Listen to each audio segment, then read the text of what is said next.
ठीक है, मैं स्टार्ट कर दिया ये। होपफुली मैं कोशिश करूंगा आज के आज ना ये अपलोड कर दिया करूँ। रिकॉर्डेड मेरे पास पड़े हुए, पिछले भी सारे पड़े हुए, बस अपलोडिंग का इशू है, शेयरिंग का इशू है। अच्छा, this one, the following scheme shows some reaction of copper 2+। ठीक है, रिमेंबर कि कॉपर 2+ पहले रिवाइज करते हैं। कॉपर 2+ का लिगेंड एक्सचेंज, तो लेट्स गो बैक और नोट्स को देखें कि उसमें रिमेंबर ये कॉपर 2+ के ना लिगेंड एक्सचेंज मोस्टली याद रखते हैं। अच्छा, ये आगे इसको थोड़ा सा,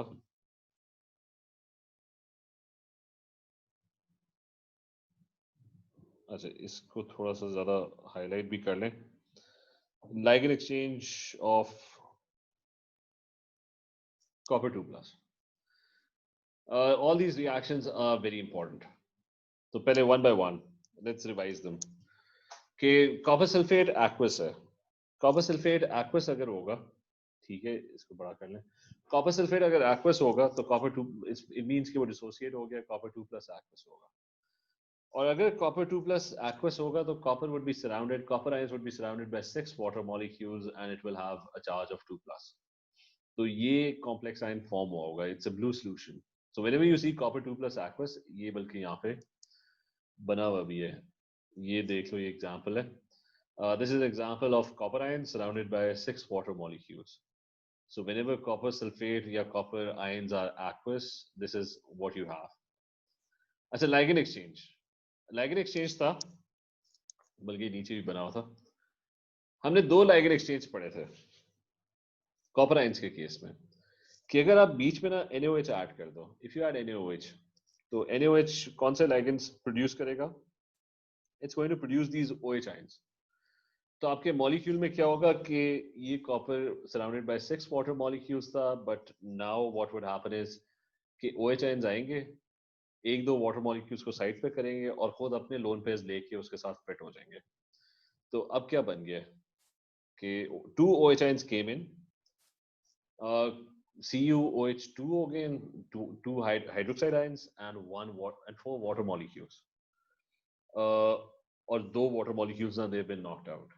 So that's one ligand exchange that you have to, this is the one that you have to remember। अच्छा, और इसमें मैंने ये भी एक्सप्लेन किया था खाली दो क्यों होते हैं। दो इसलिए होते हैं कि शुरू में तो ये आयन पॉजिटिवली चार्ज्ड है, मतलब this has a charge of +2, तो right at the beginning it's +2। तो +2 जो होगा वो -1 आयंस को अट्रैक्ट करेगा। लेकिन once 2 OH ions have substituted, तो 2+ और दो नेगेटिव आयंस, तो मिलके टोटल चार्ज क्या होगा? अब न्यूट्रल, जीरो चार्ज होगा। तो जब जीरो हो जाएगा ना, उसके बाद वो OH ions को अट्रैक्ट करना छोड़ देता है। ठीक है, there's not much of an attraction for OH ions। और मैंने ये भी एक्सप्लेन किया था कि अगर मजीद OH ions अट्रैक्ट भी हो जाए ना, लेट्स से गलती से ना एक और water molecule gets knocked out, another OH ion is added to the complex, तो इसका जो चार्ज होगा ना, that would actually become -1 now, क्योंकि 3 नेगेटिव आयंस हैं और एक 2+ है। तो -1 होने के बाद तो मजीद OH आयंस रिपेल होना शुरू हो जाएंगे। तो you can't have a lot of OH ions coming in, क्योंकि उसके बाद ना रिपल्शन शुरू हो जाएगी, क्योंकि the complex ion would become negatively charged. तो अक्सर तो बस दो के ऊपर ही खत्म हो जाता है रिएक्शन। सो इसको भी हटा देते हैं, वाटर को वापस ले आते हैं। ठीक है, दैट्स अ वाटर मॉलिक्यूल। अच्छा, ये याद रखना था।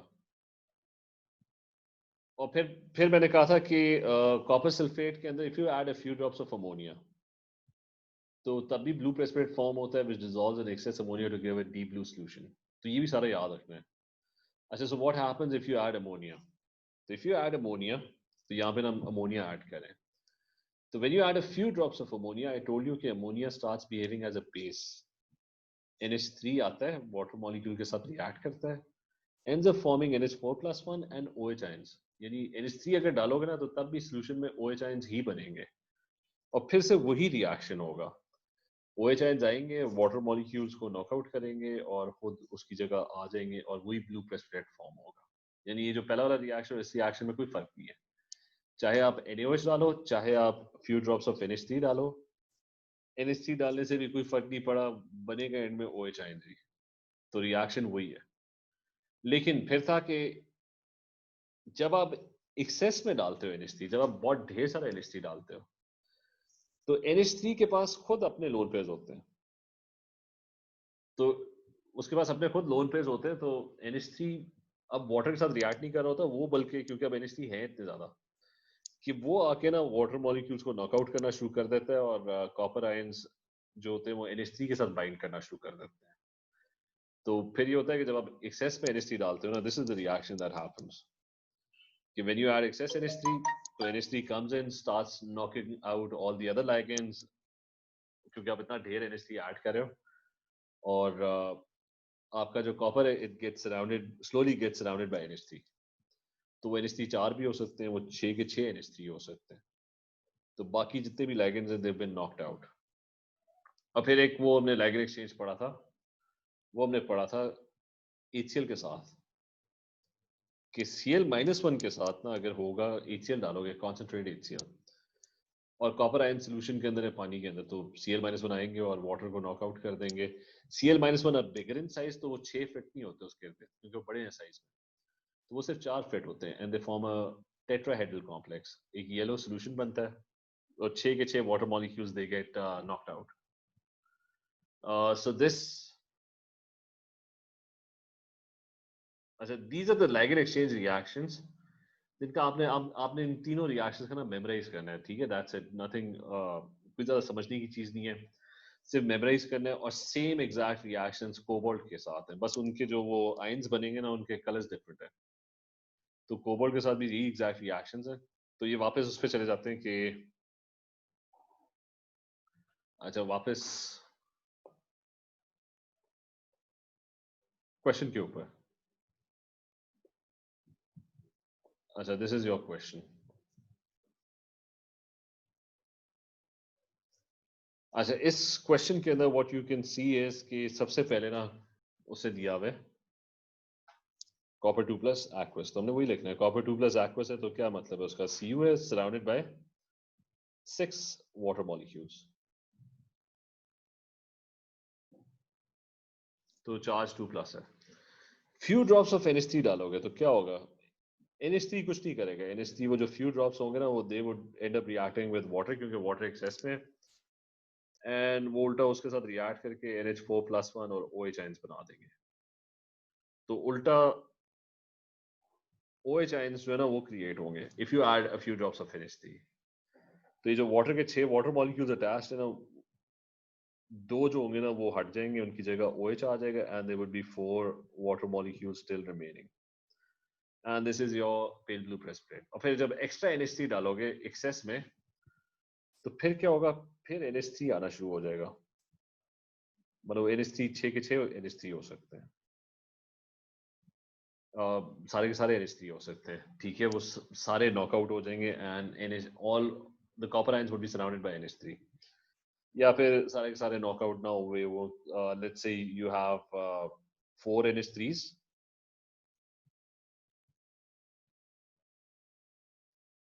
एंड 2 वाटर मॉलिक्यूल्स, ठीक है?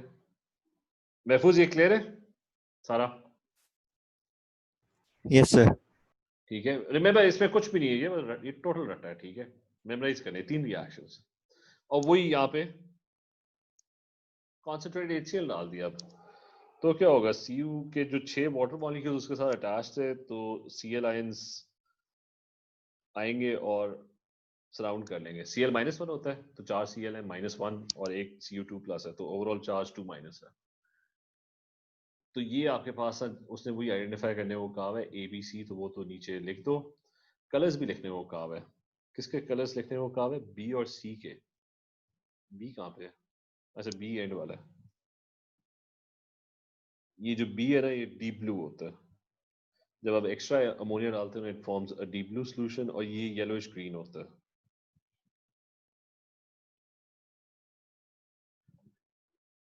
अच्छा, और फिर वो कह रहे हैं कि लास्ट पार्ट, मतलब ये पार्ट 1 और पार्ट 2 तो हो गए, मेरे ख्याल 4-5 मार्क के क्वेश्चंस थे।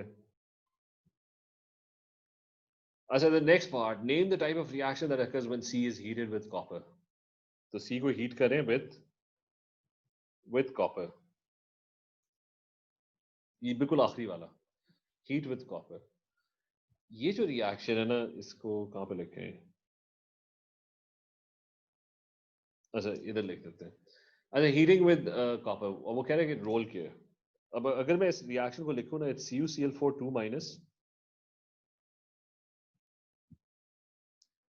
और चेंज किस में हो रहा है? C जो है वो चेंज हो रहा है CuCl2 1 माइनस, और वो हीट किसके साथ कर रहा है? कॉपर के साथ। मतलब ये मैंने रिएक्शन ना नीचे लिख दिया, ठीक है, एग्जैक्टली यही हो रहा है। वो सोल्यूशन C जो है CuCl4 2 माइनस है, मतलब यहाँ पे अगर देख लो, और it's changing into CuCl2 minus. अच्छा ये हो रहा है ऑक्सीडेशन रिएक्शन। ठीक है, ऑक्सीडेशन। अच्छा ऑक्सीडेशन तो नहीं कहते, रीडॉक्स कहते हैं ना, क्योंकि दोनों हो रही होती हैं इकट्ठी।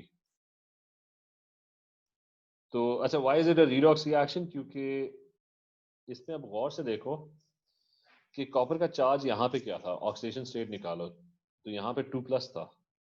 मतलब आप कैलकुलेट भी कर सकते हो अगर नहीं पता, वैसे तो पता होना चाहिए। CuCl4 2 माइनस था, तो Cl-1 होता है, -1 इंटू 4 हो गया। कॉपर का नहीं पता, वो x हो गया। टोटल चार्ज जो है वो -2 है, तो इक्वल टू -2, तो x comes out to be +2, तो कॉपर +2 था। यहाँ पे कॉपर की ऑक्सीडेशन स्टेट निकालो, कॉपर का नहीं पता, x है, Cl-1 है, -1 into 2, total charge equal to -1 है, एंड ये -2 को उधर लेके जाओ तो +1 आता है। तो इसका मतलब है चार्ज +2 से +1 हो रहा है। इसका मतलब है कि कॉपर जो है वो रिड्यूस हो रहा है, उसका चार्ज रिड्यूस हो रहा है, रिडक्शन हो रही है। तो it's a redox reaction, that's the type of reaction. ठीक है, ये हमने नहीं पढ़ा था, ये आपने क्वेश्चन के अंदर रिड्यूस करना था। ये पार्ट 3 जो है ना, ये खुद से रिड्यूस करना था। तो दिस इज रिडॉक्स, एंड फिर वो कह रहे हैं रोल ऑफ कॉपर। अबू रहा कॉपर का रोल क्या होगा?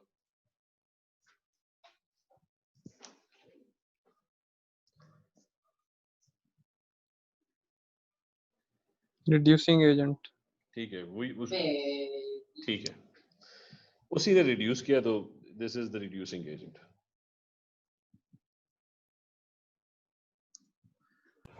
Sir, wouldn't it be the oxidizing agent because it went from -2 to -1? नहीं नहीं नहीं, -2 से -2 से -1 तो ओवरऑल चीज जा रही है ना। You don't look at the overall. Copper का क्या चार्ज था, और कॉपर का यहाँ पे क्या चार्ज था? मतलब यहाँ पे +2 और यहाँ पे +1। पर ये मिसेस क्लियर? Yeah. ठीक है, ये मैं क्लास के बाद में वर्कशीट में सेंड कर दूंगा उस पर, ग्रुप पे भी। Next one is when a solution containing the complex CuCl2 -1 is poured into water, a precipitate of CuCl is formed, and he's saying that CuCl is white because it does not absorb light. So why does it not, मतलब वो white है, it's not। तो question ये कि, अच्छा question उल्टा आया हुआ है। question ये कि ये colored क्यों नहीं है? Why does it not absorb visible light? तो he's talking about CuCl। तो पहले तो हम वो पढ़ते हैं कलर्ड होते क्यों थे। कलर्ड इसलिए होते थे कि डी सबशेल स्प्लिट करता था एंड इलेक्ट्रॉन्स नीचे से ऊपर जंप करते थे। अब ये कलर्ड नहीं है। इसमें कॉपर का पहले तो ये फिगर आउट करो, कॉपर का चार्ज क्या होता है? इट्स +1। तो कॉपर इज Cu इज +1। उसकी इलेक्ट्रॉनिक कन्फिग्रेशन जरा लिखो कि 1:2 2:2। अच्छा वैसे तो कॉपर की electronic configuration 3d10 and 4s1 आता था एंड में, but it was the special case जो पहले भी हमने अभी किया था थोड़ी देर पहले। अच्छा, this was the electronic configuration. Now copper is +1। +1 का मतलब है कि ये एक इलेक्ट्रॉन चला गया। अब कॉपर का जो आयन है ना, it has a complete D subshell. अब लेट्स से वो कॉम्प्लेक्स बनाता है भी, उसे पानी में मिक्स भी करते हो, एंड लेट्स अज्यूम कि वो स्प्लिट भी कर जाता है। dxz और dyz अलग एनर्जी लेवल पे चले जाते हैं, dx² - y² dz², मतलब व्हाटएवर द स्प्लिटिंग है, ठीक है, we are not concerned with that. Let's assume कि वो स्प्लिट भी कर जाते हैं, ठीक है। तो कलर्ड कंपाउंड्स की लॉजिक क्या थी कि वो जो एनर्जी गैप क्रिएट होता है ना जब आप उसे पानी में डालते हुए किसी वो लाइगेंड के साथ अटैच होता है तो डी सबशेल जो होते हैं वो फिर बराबर नहीं रहते, इक्वल नहीं रहते। तो एनर्जी गैप होती है और that energy gap matches frequencies from the visible spectrum, ठीक है, whenever the D subshell splits. तो let's assume the D subshell has, मतलब इट इज स्प्लिटिंग, लेकिन कॉपर का मसला है उसका डी फुल है, कंप्लीटली फुल है। तो ऊपर वाले ऑर्बिटल भी फुल है, नीचे वाले ऑर्बिटल भी कंप्लीटली फुल है। तो अगर नीचे वाला इलेक्ट्रॉन एक्साइटेड होकर एनर्जी एब्जॉर्ब करेगा और ऊपर जाने की कोशिश करेगा, there is no space available, वो जाएगा किधर, वो तो वापस आ जाएगा। So it's not going to absorb this frequency, it's not going to absorb colours from the visible spectrum, क्योंकि जगह ही खाली नहीं है, ठीक है। It can't move from a lower energy d subshell and jump to a higher energy d subshell, ठीक है। आयशा, समझ आई है बात? मरियम क्लियर है? अबू रेरा, महफूज? जी sir. Sir, does this mean that all copper 1 compounds will not be colored? ठीक है, हाँ एग्जैक्टली। मतलब ट्रांजिशन मेटल की डेफिनेशन ही ये थी कि the ion must have an incomplete D subshell, वरना otherwise it won't be able to make a coloured compound. मतलब वो ट्रांजिशन ही पॉसिबल नहीं होगी क्योंकि सारे एरियाज इलेक्ट्रॉन से भरे हुए हैं, तो इलेक्ट्रॉन जंप करके किधर जाएंगे, there is no space available, ठीक है। मरियम क्लियर है ये? जी sir. अच्छा, तो इसका आंसर बस ये लिखना है, इसको वर्ड्स में लिख लो कि copper +1 D subshell is completely full. कितने मार्क्स हैं? 2 मार्क वैसे। अच्छा, इज कंप्लीटली फुल, तो आगे बस लिख दो कि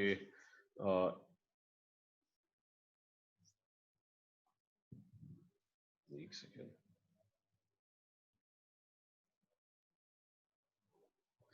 अच्छा आगे बस लिख दो कि D subshell is completely full and electrons will not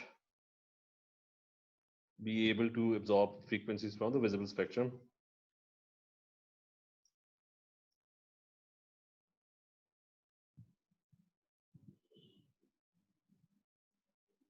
So from the visible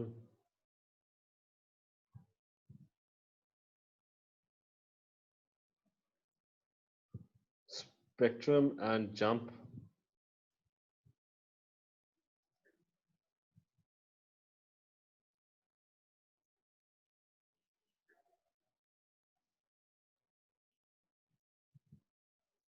to a higher energy D subshell by absorbing a visible spectrum frequency. मेरे ख्याल से ज्यादा ही लिख दिया हमने, by absorbing frequencies from the visible spectrum.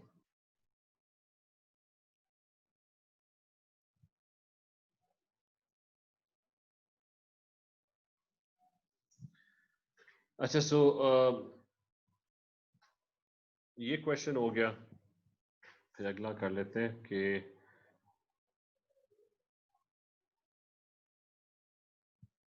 इसके ना हो जाए। अच्छा, ये वो कॉम्प्लीमेंट्री कलर्स वाला था कि इधर ना इस क्वेश्चन के अंदर, if you look at this question, तो इस क्वेश्चन में is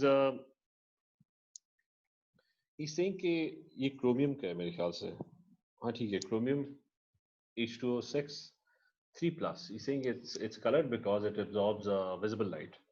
The absorption spectrum of CrH2O6 is shown below.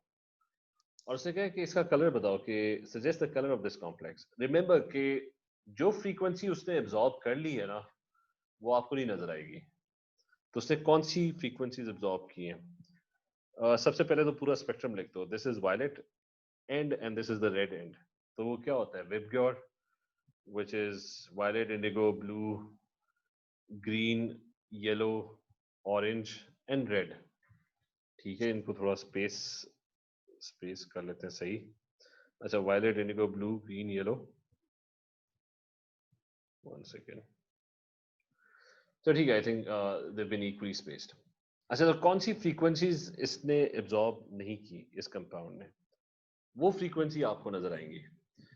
तो if you look at the spectrum, तो सबसे कम मेरे ख्याल से ये वाली फ्रीक्वेंसीज एब्जॉर्ब नहीं की, ठीक है। It's always the complementary colour that is seen. यानी ये फ्रीक्वेंसीज अब्जॉर्ब होगी, ये नहीं नजर आएंगी। ये फ्रीक्वेंसीज भी बहुत ज़्यादा एब्जॉर्ब होगी, इवन येलो भी आई थिंक काफ़ी हद तक एब्जॉर्ब होगी है, तो ये आपको नहीं नजर आएंगी। जो फ्रीक्वेंसीज वो रिफ्लेक्ट करेगा ना, जो वो एब्जॉर्ब नहीं करेगा, that would be blue and green. तो उससे क्या कलर बताओ इसका, तो let's call it bluish green. बल्कि मेरे ख्याल से ठीक है ब्लूइश, Orange. नहीं ब्लूइश ग्रीन क्या होता है? ऑरेंज नहीं, ऑरेंज तो ये था ना, ऑरेंज अब हो रहा है, ऑरेंज तो ये थी, ऑरेंज फ्रीक्वेंसी तो उससे अच्छा एब्जॉर्ब कर, अच्छा। वो तो उससे एब्जॉर्ब कर ली है ना, तो वो अब फ्रीक्वेंसी तुम्हें तो नहीं नजर आएगी। ठीक है, अच्छा सो दिस इज, ये याद रखना है इसको इंटरप्रेट किस तरह करना है। ठीक है, महफूज क्लियर है? ये अब्दुल्ला क्लियर है? Yes, sir. अच्छा नेक्स्ट वन। अब ज्यादातर क्वेश्चन इसी तरह के होंगे, इतनी कोई खास वैरायटी नहीं होगी क्वेश्चंस में। It's going to be the same thing, बस वो रिपीट होती जाएगी। एक सेकेंड इसको,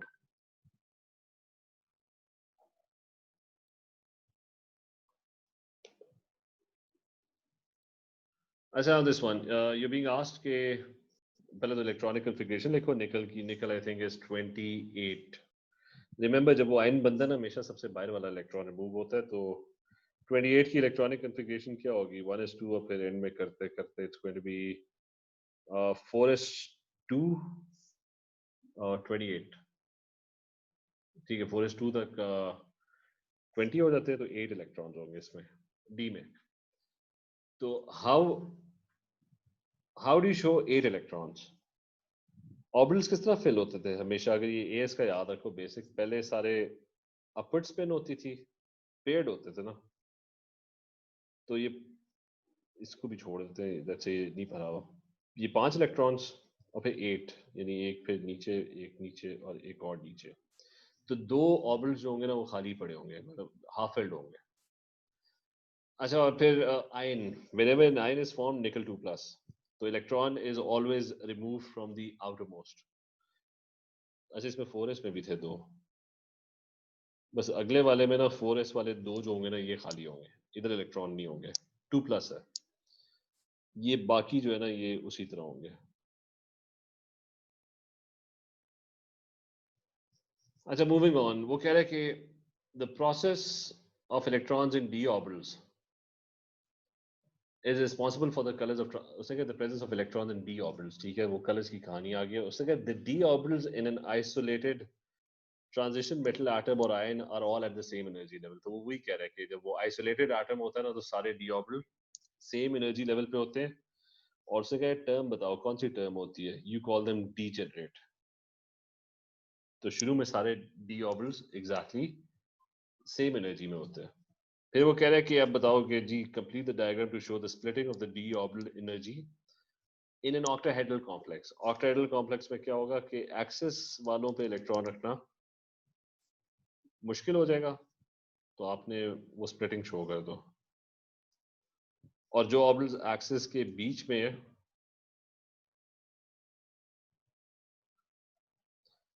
उधर इलेक्ट्रॉन रखना आसान हो जाएगा। ठीक है, तो ये स्प्लिटिंग शो कर दो। और फिर उसने ड्रॉ करने को कहा है कि on the axis below sketch the shapes of the d orbital from the lower energy, from the low energy and one from the higher energy. तो इसके ऊपर स्केच कर दो, एक एक्सिस वाला स्केच कर दो, लेट्स से एक्स और वाई एक्सिस के ऊपर पड़ा हुआ है इलेक्ट्रॉन, तो ये तो x square minus y square है। और फिर इसके ऊपर एक एक्सिस के बीच वाला शेप कर दो स्केच। बीच में क्या होगा कि लेट्स से एक्स और वाई एक्सिस के बीच में इलेक्ट्रॉन पड़ा हुआ है। ठीक है, so this is one that's lying between the axis। ठीक है, so this is dxy। Sir, so the ones that are on the axis are the lower energy? नहीं, हायर एनर्जी ना, वो वापस उस पर जाओ ना कि क्योंकि उसने ऑक्टाहेड्रल कॉम्प्लेक्स का कहा था ना। एक सेकंड, ये आ गया, 1 सेकंड। अच्छा ऑक्टेडाइल कॉम्प्लेक्स सारे लिगेंड्स किस पे आ रहे हैं, एक्सेस पे आ रहे हैं ना, तो ये जो ग्रीन वाले इधर इलेक्ट्रॉन रखना मुश्किल होगा, तो एक्सेस वाले would be the one that would be at the higher energy. Mariam, clear है ये? Yes, sir, but in the question, you choose the axis one as the lower energy. नहीं वो जो एक सेकंड क्वेश्चन पे वापस मैं चल रहा हूँ, क्या था क्वेश्चन का?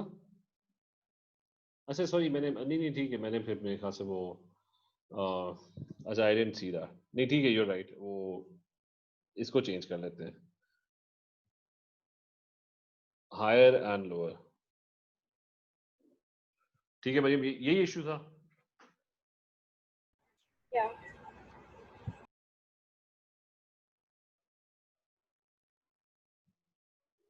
तो एक और है कि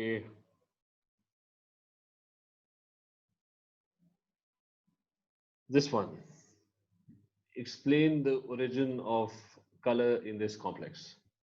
वो क्या है, निकल 6 वाटर मॉलिक्यूल से अटैच्ड है, उसका ओरिजिन बताओ। तो ये जो था ये पूरा का पूरा आपने वो लिखना है, ये भी एक वो टिपिकल आंसर है जो मैंने ऊपर लिखा हुआ है कलर्स ऑफ कॉम्प्लेक्सेस में। सारी बात ना कभी 3 मार्क का होता है, कभी 4 मार्क का होता है, तो you have to write the answer. उसमें क्या है कि due to lone pair repulsion from ligands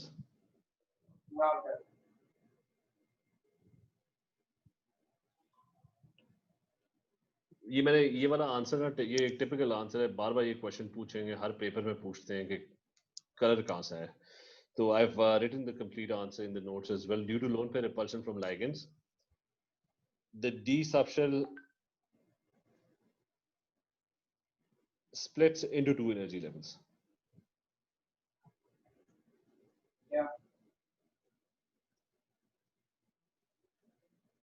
और फिर क्या होता है, इलेक्ट्रॉन लोअर, ये माइक ऑफ कर लो प्लीज। अच्छा लोअर एनर्जी डी इसके बाद भी मैं आऊंगा 5 5:30 अब हो रहा है ना होंगे 7 7:30 ओह माइक। अच्छा इलेक्ट्रॉन फ्लो यार ये क्या खुले मैं ऑफ कर देता हूँ, जस्ट वेट 1 सेकंड। नहीं हो गया ऑफ कि नहीं हुआ, ये भी नहीं हुआ, ठीक है। अच्छा सो electron from lower energy d subshell jumps to higher energy d subshell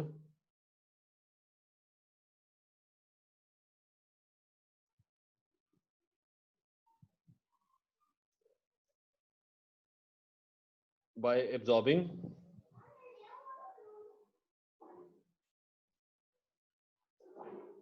a frequency from the visible spectrum.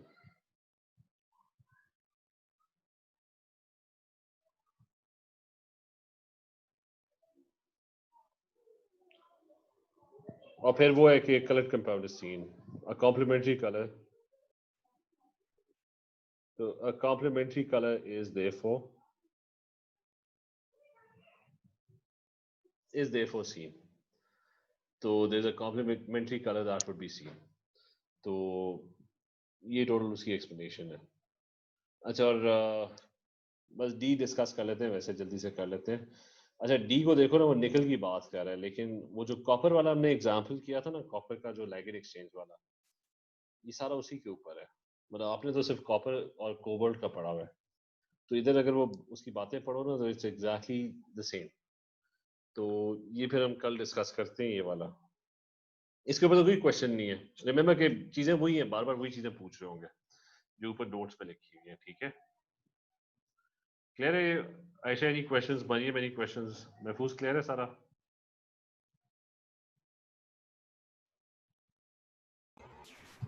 Yes sir. चलो ठीक है, यहाँ से फिर हम कल कंटिन्यू करते हैं, और कल भी थोड़ा सा पास पेपर्स करते हैं, ठीक है। Okay then, take care. अल्लाह हाफिज़ सर। अल्लाह हाफिज़। ओके सर, अल्लाह हाफिज़। आधा घंटे की आ रही